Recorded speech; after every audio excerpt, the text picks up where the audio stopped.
Okay, here's a quick video to see if your version of Excel has the IFS function. So you want to have it in this cell right here, so make sure you click on H1. Then to look for the function, let me see, click on Formulas, click on Insert Function, and it might not be listed in your most recently used, so click here, All, scroll down, look for IFS right here, and if it's here you can use it. If it's not here, then you don't have the correct version of Excel. So you can click OK, and I'll show you just a quick answer to this.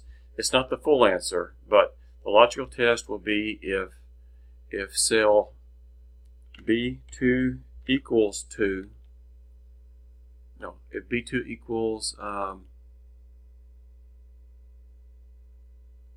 2, oh, B1 equals 2, excuse me. If B1 equals 2, then the answer will be D2, liability. Click OK, and there it is.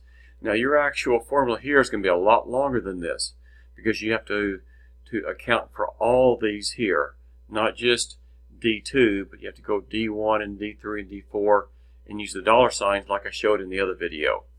So look and see if you have the IFS function, and hopefully you do.